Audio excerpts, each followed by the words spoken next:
Muy buenas tardes, mi nombre es Anderson Parra Prada, estudiante de quinto semestre de la Facultad de Derecho de la Universidad Cooperativa de Colombia. En esta oportunidad desarrollaremos el taller final del curso de Filosofía del Derecho. Primer caso. Un conductor de un vehículo observa que el semáforo está en rojo, pero como son las 3 de la mañana decide cruzar el semáforo, pues no viene nada y considera que no causa ningún daño. La pregunta es la siguiente. A la luz de esta conducta, ¿cómo se debería sancionar al conductor en caso de ser descubierto por una cámara de vigilancia desde la escuela positivista y la escuela naturalista racional? Pues bien, desde la corriente positivista podemos afirmar que evidentemente hay una infracción a las normas, en este caso al Código Nacional de Tránsito, que no es más que reglas de conducta a las que debemos sujetarnos los ciudadanos en todo momento dentro de una sociedad, sin importarnos que sean o no las 3 de la mañana, que las vías se encuentren despejadas de conductores y peatones, si hay o no cámaras de vigilancia. Según el Código Nacional de Tránsito, este conductor cometió una infracción de tipo D4, que consiste en no detenerse ante una luz roja o amarilla de semáforo, una señal de pare o un semáforo intermitente en rojo. En el caso de motociclistas se procederá a una inmovilización hasta tanto no se pague el valor de la multa o la autoridad competente decida sobre su imposición en los términos de los artículos 135 y 136 del Código Nacional de Tránsito.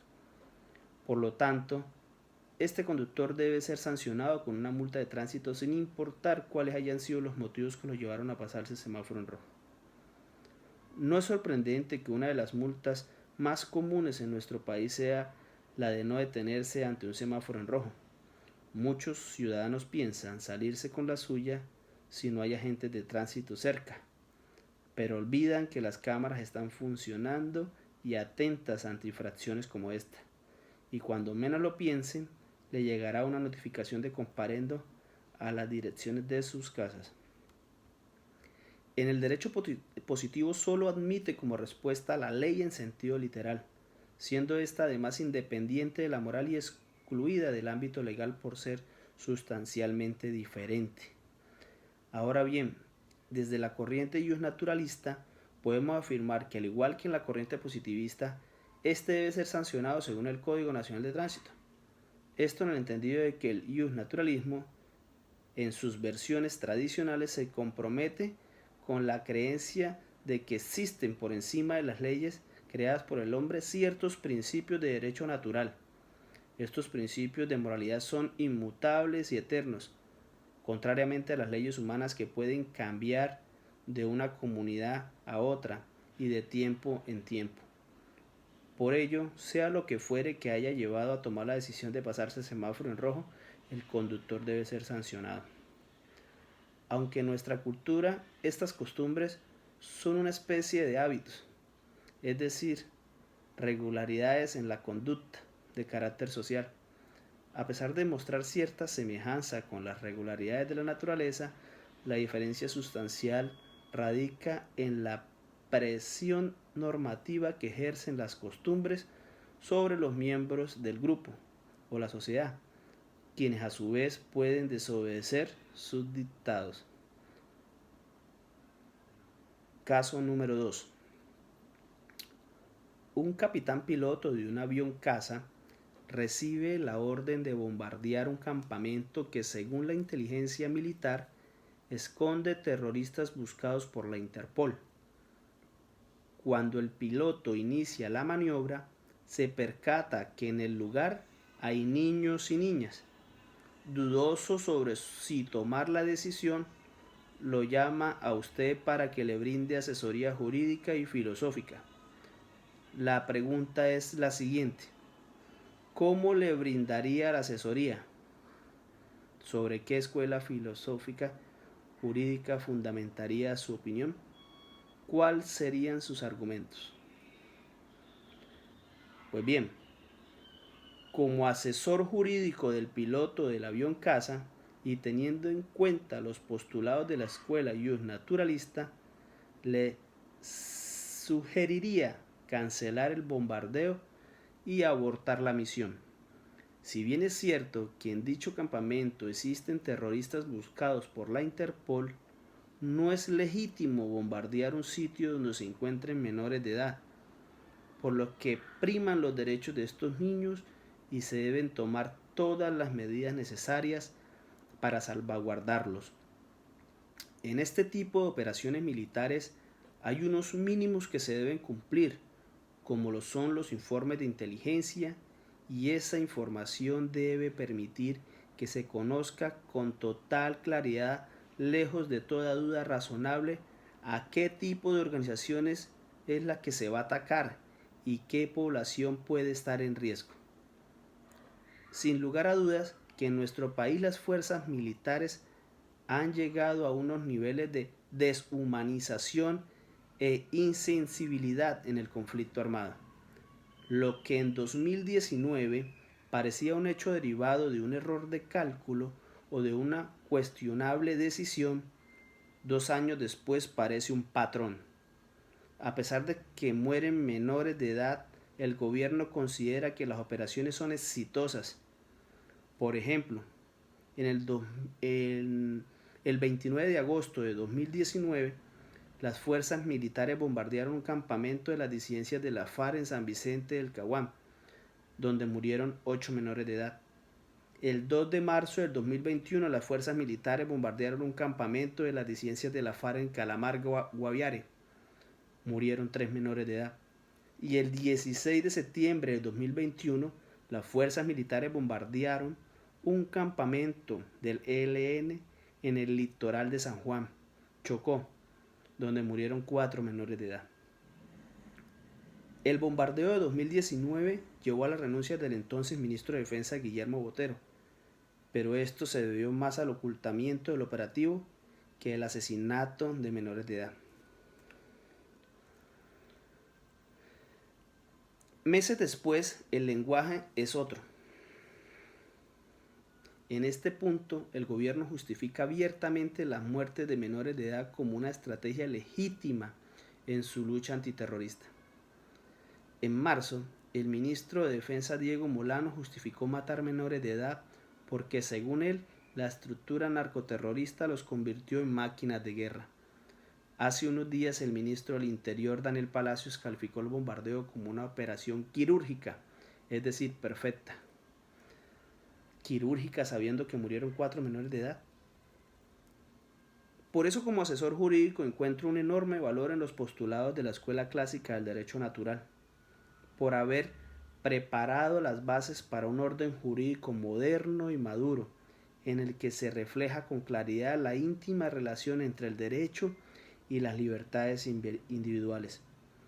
Su influencia fue un real baluarte contra el despotismo, dando fundamentos filosóficos y políticos a la resistencia contra el Estado opresor. Caso número 3. Usted ha sido nombrado magistrado de la Honorable Corte Constitucional. Como primíparo, le correspondió presentar ponencias sobre la legalidad constitucional del decreto 1408 de 2021, que exige el carnet de vacunación como obligatorio para presentar en eventos públicos. La pregunta es la siguiente: ¿cómo fundamentaría su posición jurídica desde la filosofía del derecho? Argumente, cite, proponga. La respuesta es la siguiente. El día de ayer, 25 de noviembre de 2021, el mundo amaneció con una nueva variante del coronavirus altamente mutada hallada en Sudáfrica. Se trata nada más ni nada menos que de la variante Omicron, descubierta en Botsuana, y según los científicos, esta variante es más letal y se propaga con mayor velocidad que las ya populares variantes alfa, delta, beta y gamma. El derecho a la salud está estrechamente vinculado con el ejercicio de otros derechos humanos y depende de esos derechos. que se enuncian en la Carta Internacional de Derechos Humanos, en particular el derecho a la alimentación, a la vivienda, al trabajo, a la educación, a la dignidad humana, a la vida, a la no discriminación, a la igualdad, a no ser sometido a torturas, a la vida privada, al acceso a la información, a la libertad de asociación, reunión y circulación. Estos y otros derechos y libertades abordan los componentes integrales del derecho a la salud. La libertad de movimiento en virtud del derecho internacional de los derechos humanos protege, en principio, el derecho de todas las personas a abandonar cualquier país, ingresar en su propio país de nacionalidad, así como el derecho de todas las personas legítimamente en su país a moverse libremente en todo su territorio. Las restricciones a estos derechos solo pueden imponerse cuando sean legales, tengan un propósito legítimo y cuando las restricciones sean proporcionales, incluso tras la evaluación de su impacto. Así las cosas, que las medidas adoptadas por los gobiernos a nivel mundial son necesarias y urgentes para contrarrestar la propagación del virus en sus naciones. Son de vital importancia para frenar el número de contagios y evitar el colapso de las instituciones de salud y asimismo prevenir la muerte de sus ciudadanos.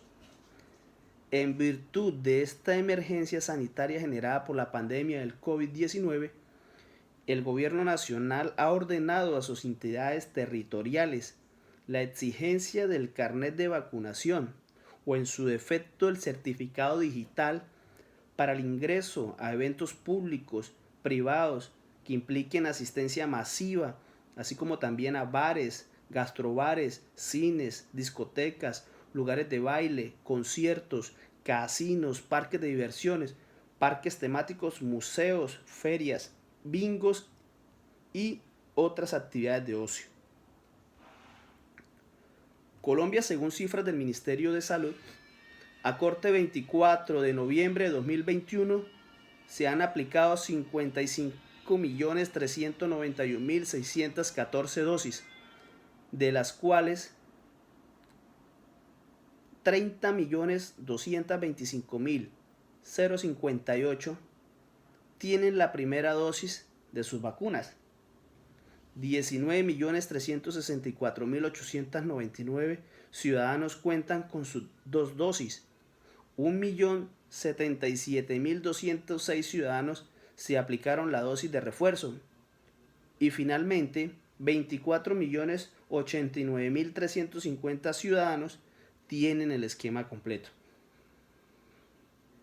Si bien es cierto, algunos ciudadanos rechazan la exigencia de presentar el carnet de vacunación en sitios públicos y consideran que el decreto 1408 es violatorio de las libertades individuales, que tiene un efecto coercitivo y discriminatorio, porque es violatorio de la Ley Estatutaria de Salud y de la Convención Americana de Derechos Humanos, y por desconocer la línea jurisprudencial, la sentencia T-365 de 2017 de la Corte Constitucional, que determinó: ningún colombiano puede ser obligado a recibir tratamiento médico, medicamento, vacuna contra su voluntad, y adicionalmente estableció: todo tratamiento médico debe estar precedido de un consentimiento libre e informado de la persona interesada, que fue lo aprobado en el artículo 6 de la Declaración Universal de Bioética y Derechos Humanos de la UNESCO. Además, la sentencia T-1021 del 2003 de la misma Corte estableció que somos libres y autónomos en virtud de nuestra dignidad humana. Por otra parte, el Gobierno Nacional tampoco se puede tomar represalias contra los ciudadanos que no quieran vacunarse, máxime cuando las vacunas están en fase experimental. De acuerdo con la resolución del INVIMA 2101048566 del 29 de octubre del presente año, que señala que las vacunas están autorizadas bajo emergencia, pero no aprobadas, porque aún no cuentan con información completa y suficiente sobre su calidad, eficacia y seguridad para aplicar a la obtención de registro sanitario. La magnitud y gravedad de la pandemia del COVID-19 claramente asciende al nivel de una amenaza a la salud pública que podría justificar restricciones a ciertos derechos, como los que resultan la imposición de la cuarentena o el aislamiento y que limitan la libertad del movimiento.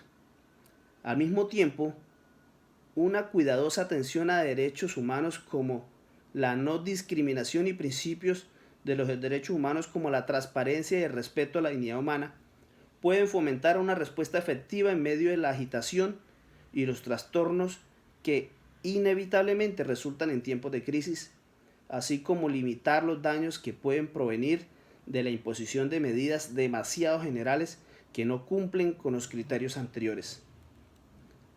El mismo director de la Organización Mundial de la Salud dijo que las vacunas no pueden ser obligatorias, más aún cuando las multinacionales farmacéuticas y los gobiernos nacionales, en sus acuerdos de confidencialidad, establecen que no asumen responsabilidad por efectos colaterales o adversos que puedan provocar las vacunas en las personas que las reciben. Muchas gracias.